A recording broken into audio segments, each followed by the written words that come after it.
Hey guys, welcome to the Heart of David. I think you'll enjoy this video today. I was asked to do this about a week ago, just over a week ago, and so I'm going to try to break down why I think it's the end times. I do this every, maybe 6 months or something like that. I certainly did a video about this before. I haven't had the time to edit what I wrote or anything, but I'll do my best to explain what I wrote, because you make mistakes and then I just haven't gone over it yet. So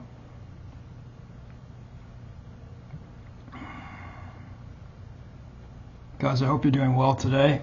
I have been feeling better. If anyone's been praying for me, thank you. I wasn't so well. I was in a bad place. I was in a bad place for sure, but I tell you, it's the Spirit of God, nothing else. If I was assaulted like that and then I didn't know God, I who knows, right? I wanted to say this one thing before I get right into this. I watched a guy's video on YouTube, and his name is Jaiden Forest. And last night, he does commentary on videos like I do. And he made a great video. He makes a lot of great videos. A very smart young man. I recommend looking at him. Jaiden Forest. A lot of insight, good intellect, wisdom, and knowledge, and love. He had just right at the end of my night, I saw this, and I'm telling you, it made my heart hurt for Jesus Christ. He had on, and maybe I'll attach that in the description box for you. It was an astrophysicist who was, he was explaining why there is a God. Anyways, he's a believer, and I forget exactly what I know he's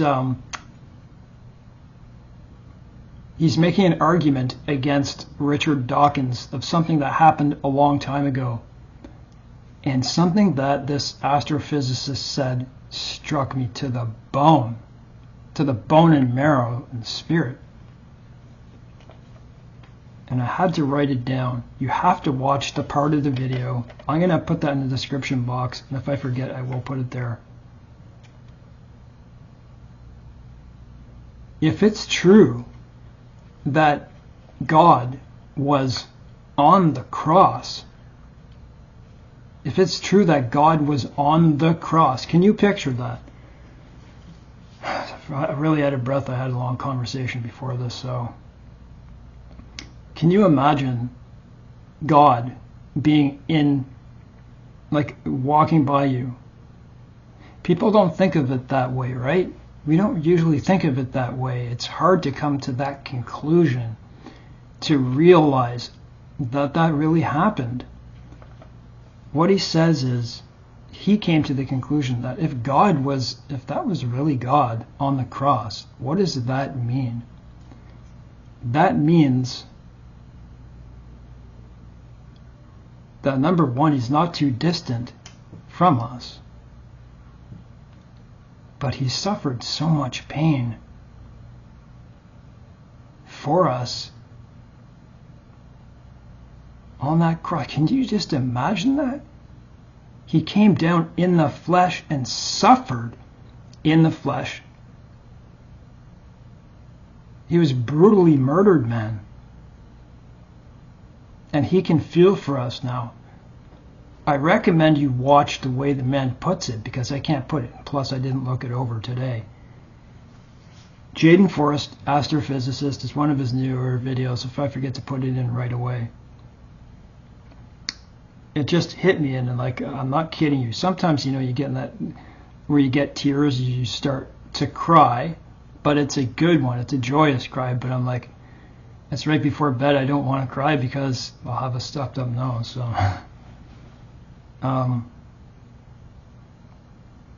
So the question, why is it the end times? This is long. It's probably going to be about 40 minutes because I have to explain this. I've been asked why I believe we are in the end times, and I'll answer. This may be point form, but it's the easiest way to approach this, as there's so much new information, probably every single day now. For thousands of years now, point one, we've been told that these are the last days, so how can that be so? And the person who asked me to make this, I'll see if I can look for your comment and give you the video. If you know anything about Scripture, Peter quotes it, but it's really from Moses in Psalm 90, verse 4. For 1,000 years in your sight are like yesterday when it's past, and like a watch in the night. Sorry guys, I gotta get a little bit of food on my stomach and I'll continue.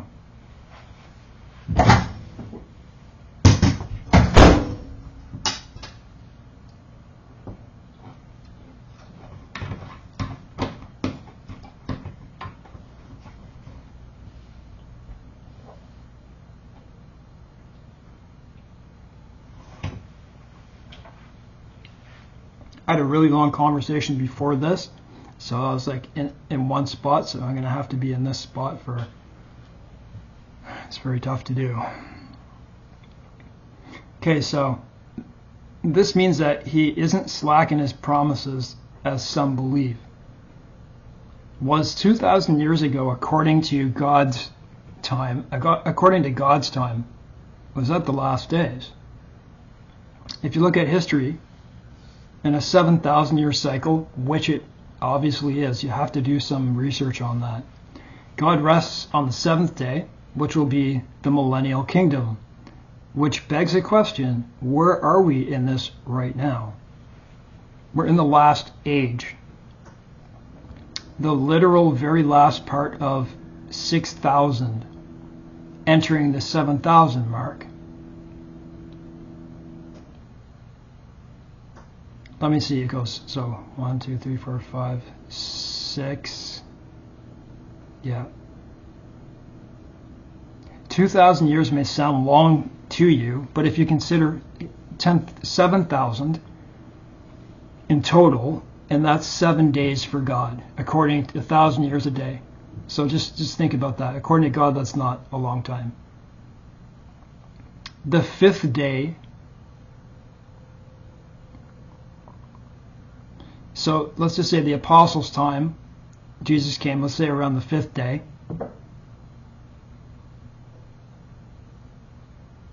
Sorry. The fifth day means it is approaching according to the ages, being the apostles' time, due to very specific signs that even surpass Matthew 24, meaning other scriptures. We are here now. So it's 2,000 years ago. So we're 2,000 years past that. If the apostles had seen the stuff that we see today, especially since 2020, they would know. We know for sure he's at the doors because it says so in that scripture. And it's our fault if we don't fully recognize, and we need to study further. We have to know the times and the seasons. This goes in depth. People always look at history timelines the way they want to. They want it now. Consider how long devices like the television have been around. Anyone 30 years or younger will consider 1950 forever ago. The reality is that it wasn't that long ago. It isn't. For anything to be fulfilled of any significance, we have to have devices and cars and planes, everything technical, because it will be impossible if you look at scriptures like Daniel, when knowledge shall increase and people shall run to and fro. Do you know how many people use an airplane every year? The number is astronomical at around, it's probably more, 4 billion people in a single year, but that also reflects the same people with multiple trips.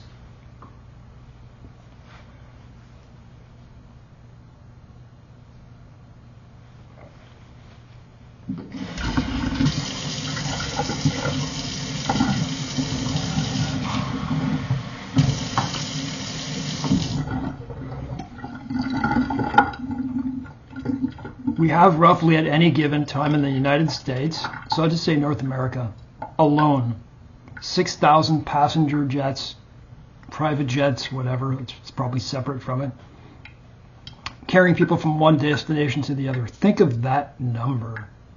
Have you ever looked on a map and seen the little, going across? 6,000.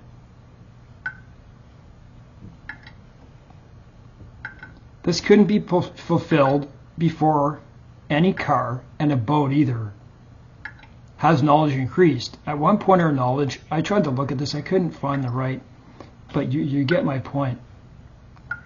Knowledge only increased, it only doubled like every, what was it, like few hundred years or even 1,000 years. And it was like that for a long time. What humans know and understand, if we have, okay, so to add to that, I would just say, like, our knowledge has increased extremely quickly in a matter of no time. So imagine, say we've been here for 7,000 years, let's just say that. Just in the last 100 years has this happened. Crazy. We go from being in a farmhouse with a church on the hill, not even trains, and even with a train, let's just say, right? All of a sudden you have, the steam engine, all that stuff, things just explode.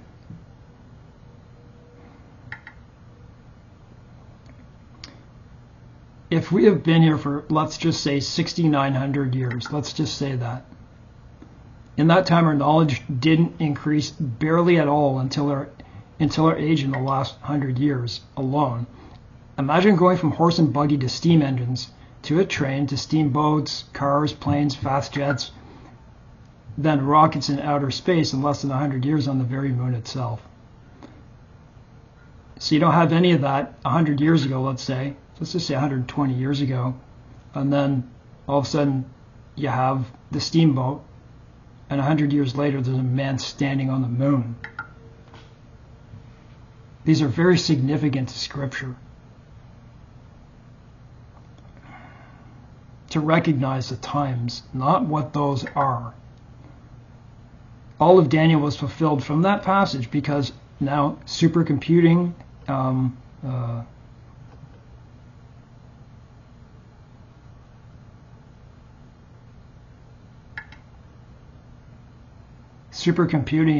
now we have AI. Need I say more? I don't think I have to explain what AI is doing, how it was released, what it's done to schools, what it's done to just about everything. And I ask you not to delve into it. AI generated thumbnails and that type of stuff. I'm not talking about that. I'm talking about talking to it and girlfriend, boyfriend type stuff. Don't do that, because it's like going into tarot. So it's here. Just from the time in my own youth, we had no cell phones, computers, or any device other than game consoles. So I remember we had like a Macintosh. There was like a Macintosh Icon computers, but that was in like grade 6. So they weren't there. There were computers, but nobody had them. So I was born in 1978. Now consider this, and it's the most significant so far. Isaiah 66. Different subject. Can a nation be born in one day? You know where I'm going. I know perfectly well that people are investigating this question if the state of Israel fulfills this passage. The trouble with that, I'm just looking if I'm recording here.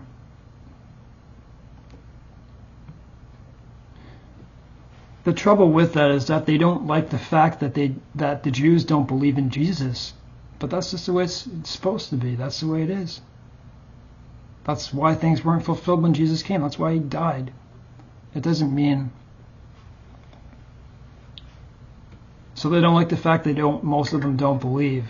And they have a veil over their eyes, like Paul says. Every time they read the scriptures, they have the same veil over their eyes, lest they believe in, have it removed like scales.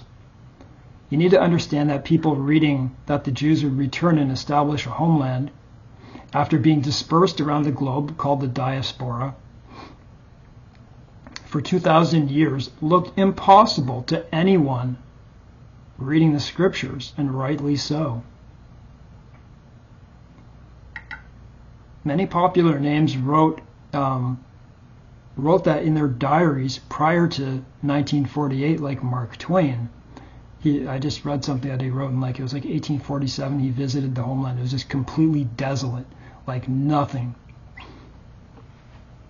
The Jews have always been there, but in small numbers. People tend to dislike Zionism, and they don't see it the way it really is. I'm not going to get into that because that's a whole different thing. Zechariah, Isaiah, Jeremiah all say that the Jews will return and that God will open his eyes upon them. Some favor was given to them. So after 2,000 years, it appears that God has given them favor. But you know what? It's so evil. People are going around saying these aren't the real Jews. They aren't the real Jews. They're Edom, or they're this, or they're pedophiles and that. You're becoming part of the problem. He's going to look upon them, and he's going to remember those who bless them and those who curse them. It will matter. Pardon me, guys. It will matter.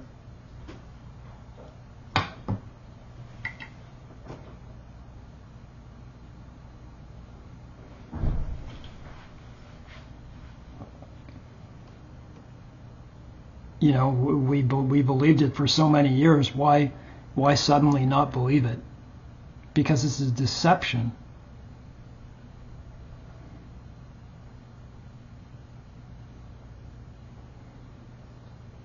So nevertheless, some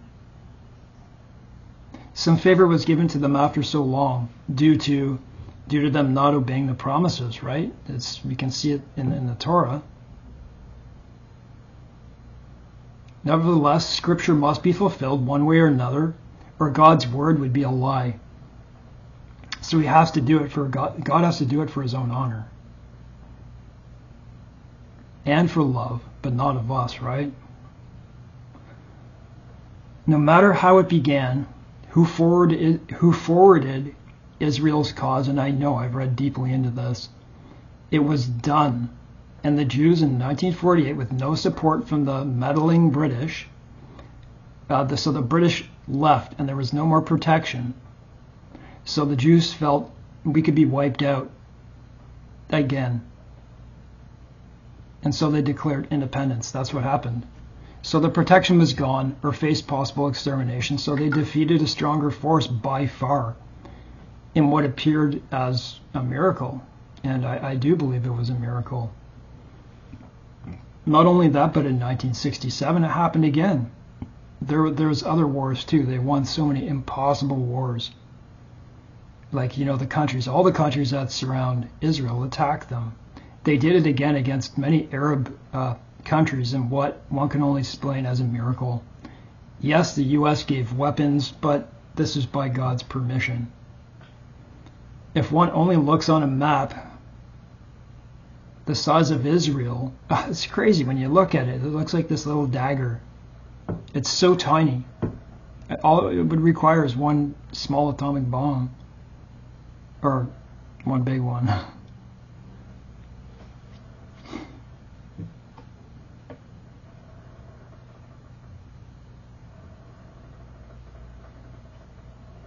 So it's like the barbarians are on all sides. And they are right now, guys. That's a way we know it's the end. We're told that. Go back and read Luke. Go back and I think it's in Luke that says when you see them surrounded by armies, and there's a question of when that was. And it could be a double fulfillment. So, but I can't get into that right now, though. There's just too much here.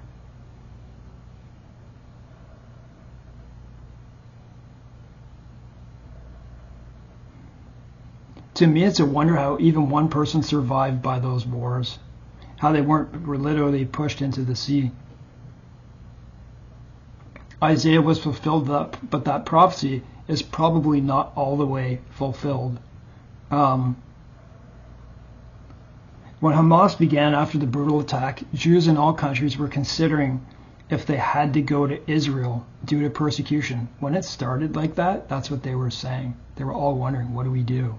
I felt sorry for them. Nobody thought that that could happen, honestly. And the reason it is happening is because of Marxist professors, people who are being paid by people like Soros, and that's just the name we know. Trust me, there's a lot of other rich people forwarding this. When you see these, there are leaders in there that are paid that you don't know about. It's been that way forever. Not to mention all the Middle Eastern migrants that have come in who are also perpetuating this. It's unfortunate. So we've watched it. We've seen it happen. That alone should alert the believer how close it really is. The anti-Semitism, which you should defend against, is more than any time in history surpassing World War II. Now you're going to say, well, look at what Germany did and all that stuff. And there were anti-Semitic people around the world. Not like right now. This is worldwide. It's blatant right out. People don't barely even care. Just because the Balfour Declaration helped in bringing it forth and whatever evils occurred on both sides, so I understand it was the British fault. The reality is that it did happen, and the impossible happened. Who are we to question how and why and all that stuff? And now we have Israel once more, which is amazing.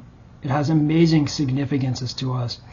People living prior to 48, you go back hundreds, thousands of years, waiting for this time. We're lucky.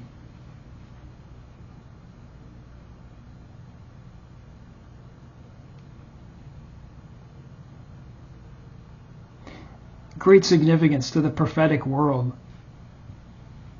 And whenever something amazing happens, a scoffer wants to prove that this whenever something like that happens, there's always a scoffer who wants to prove it otherwise. Sorry guys, I gotta pace and I gotta take water. Maybe I shouldn't have made a video right now, but because I'm dealing again with a kidney stone, so I'll try to do what I can, and if I do another video, I'll just link it.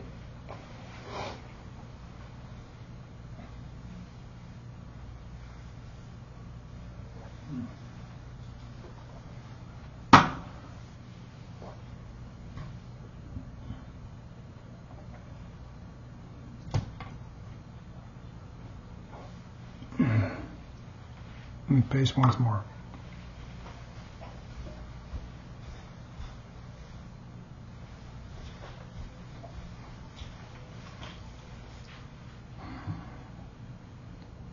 People always ask, so World War II is not an afterthought. It was once again a Jewish scapegoat. So they're the scapegoat of history. And all that was from disobedience. As many Jews question, believe me, when I was self-studying World War II, I saw a lot of interviews with Jewish people saying, where was God? Where was God? Not all, but a lot. And I've witnessed, so studying, it was a genocide. I don't know, but 6 million, okay, so 6 million Jews were wiped out, but don't forget that a lot of Christians were, and don't forget a lot of other people were too. 12 million Chinese, 13 million, which people don't talk about. People tend to see the horror of World War II as a travesty, but many good things came out of its birth. And for all we know, that's all that had to take place to give a homeland guaranteed to the Jews. So you can see it that way, right? Because the UN, no matter what they are, and the League of Nations demanded it for obvious reasons. And it was like, think of it as the terms of being like Esther, right? They were saved and given a homeland.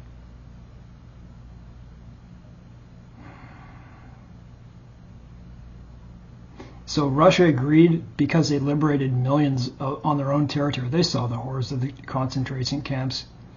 The Jews not only had a homeland, but they won impossible wars several times over in like David versus Goliath. They also took Jerusalem back, which is of great significance. So, on to another. A beast began to grow like never before since World War II. What did Dwight D. Eisenhower say at his farewell address to the nation at the end of his presidency? He used that time to say, beware of the MIC, the military-industrial complex, and he was correct. That's why you see the world the way it is right now with all the wars. It's the United States and Britain. It's other countries too, but his best friend, who was probably murdered, was George S. Patton. I don't know why I put that in, but it is true. The beast system truly began because he was a threat. He wanted to fight the Russians. He wanted to go right to Moscow, and I believe they could have done it. The beast system truly began by 1950 with the introduction, this is interesting, of the television, which slowly replaced family time, which had society-ending consequences. And look, nobody, like 50% of people are having children, and it began there. So I've pinpointed one of the major issues of where it started. The sunrise of splitting the family order up like the boiling frog theory. Suddenly people listened to the messages, copied them, smoked, drank, acted like the stars, and we lost the ability of community, and the number of televisions in America grew every year and in the world. Having a very difficult time, guys. It's because of my abdominal pain, and it makes my speaking more difficult because I have throat dysphonia. What a horrible effect that had on the world. Smoking destroyed tens of millions with crazy chemicals, so it spread by TV. And so did drinking. You should see how they marketed to women, because women didn't smoke, It was just men. Mostly men. All their marketing techniques, they're evil. They made it look healthy.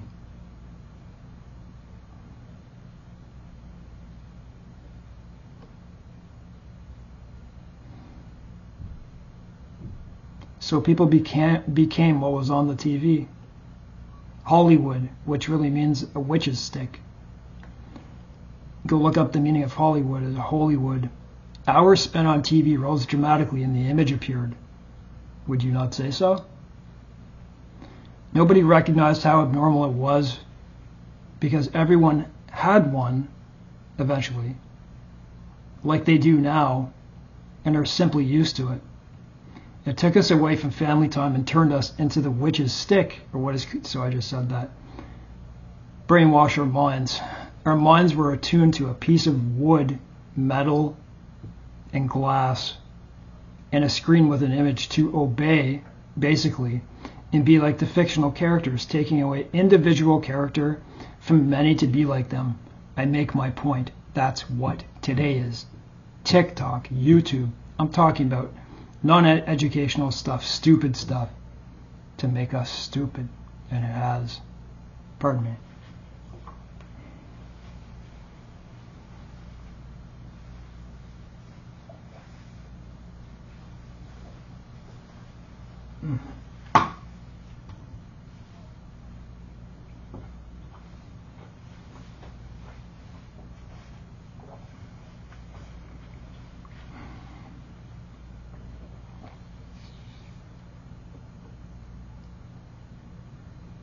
The advent of the television screen, to me, could absolutely be the image of the beast, because look at where we are now. We're so sensitized to it, desensitized to it, whatever one it is. So how will you really know the difference of not having one and having one? Living a life out in the country, never knowing what it's like coming out into the city, or suburbs, going to someone's home, they're all just watching TV all the time, always on a screen. It doesn't look good.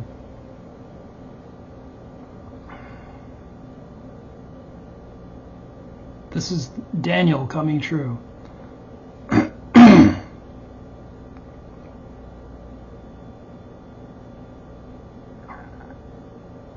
So that was so long ago. Someone would say that's, damn it. There's a lot here, guys. I did a lot, so it's going to be a two-piece.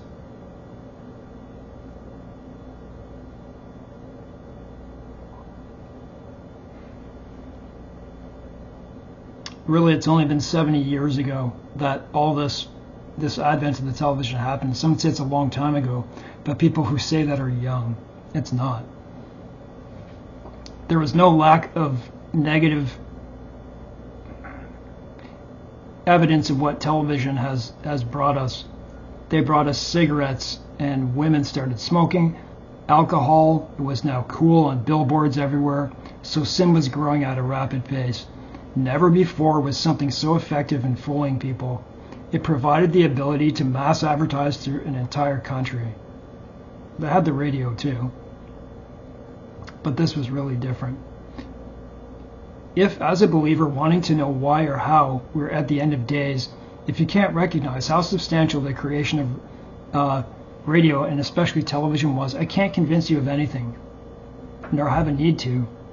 People tend to look at only the present and instantly decide that when television was in its infancy, and by the way it still is in comparison to history and time, they see it as archaic. Would you truly call a device that can reach hundreds of millions of people archaic? Without the television, society, small towns were certainly advancing, but the feel was the same. You know, you always had like a country feel, like, you know, like things weren't running quickly. That's what suddenly happened.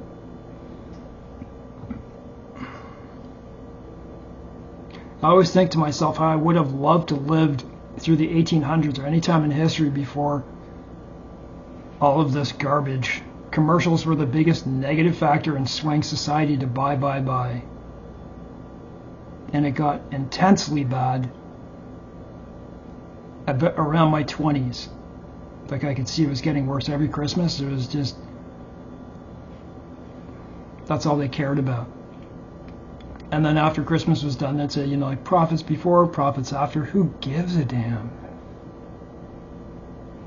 We can see now how it evolved because we can't go anywhere without seeing some type of advertisement. That reminds me, I took a screenshot, but I'm not gonna, I don't want to put that as my thumbnail. It was, you know, on Bible Gateway, where I read the Bible. It was an advertisement for a show called Evil. Here I am reading the Bible, on the side it says Evil. Like, what the heck, man?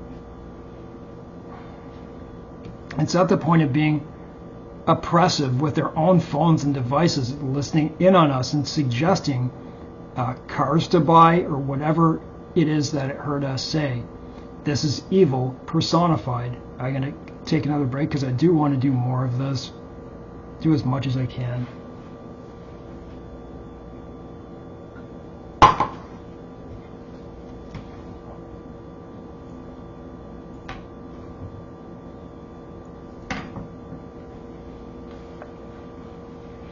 My stomach is squeezing like...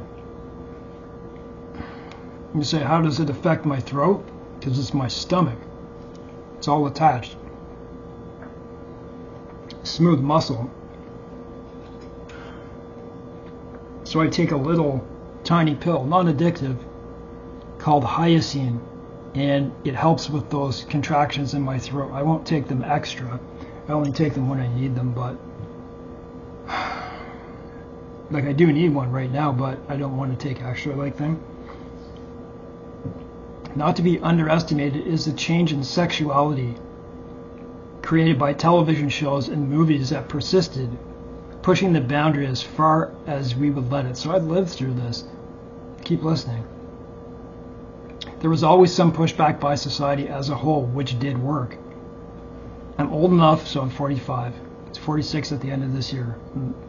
I'm old enough to remember communities complaining and having shows pulled. It was aimed at women especially. I focus on this because it's obvious that it began here and it continues. It began with kissing in the old movies, and in the 70s became, so this is just a guesstimation, became more daring with make-out scenes but not really nudity. Sometimes there was, and some argued against it, but of course it was accepted by many. When I was 10 years old, Blue Nuit or Blue Night was on TV at 12 in the morning, and it was scrambled. Kids stayed up to watch it, and I did. Like, I slept over at a friend's house and stay up and watch it. And the insanity of deriving satisfaction from a scrambled, boob was only the beginning. I have a great memory and recall exactly when sex took a turn for the worse, meaning that it became normal. Yes, you could buy pay-per-view for pornography in the 80s and 90s, maybe in the 70s. But when it came to a blockbuster movie, they never wanted to fully expose or run the risk of a national debate and having it pulled as many were. The movie Basic Instinct, probably in 1990 or a bit after that, with Sharon Stone and Michael Douglas, was where it pushed the barrier. If you're within my age or older, you'll understand. They let her expose, not her breasts, but they probably did. But you know what? Fully. All I'm pointing out is that Hollywood pushed the envelope of filth and persuasion. There's a lot more.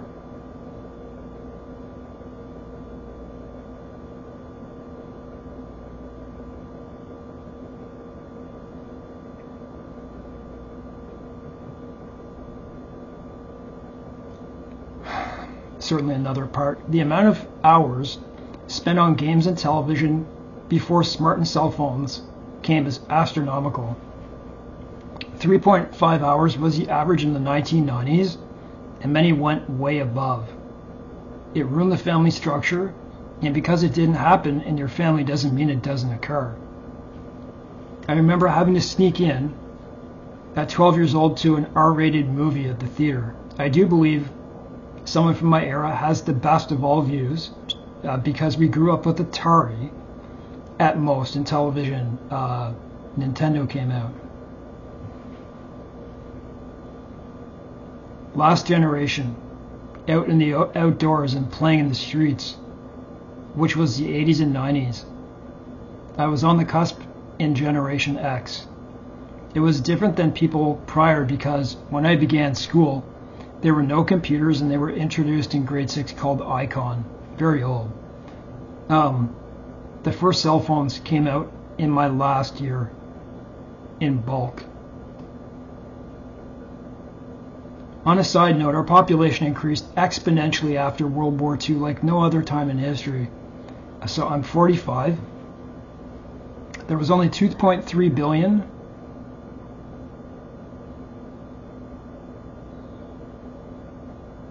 I don't know what I did here.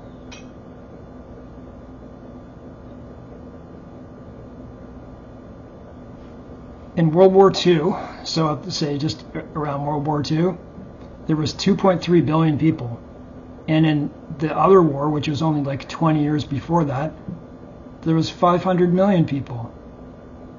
By 2000, it was 6.11 billion, and now it's 8. I'm going to cut this off here and do the rest later, guys. It's really rough. Like, imagine having your esophagus just laryngeal squeezed. So I'm going to link the other one, and anyways, guys, God bless, and I hope you listened all the way through this. I didn't really edit that much. I don't have to because I just make points and I explain it. But anyways, thanks for watching. Please watch the next one. Please watch the next one with this.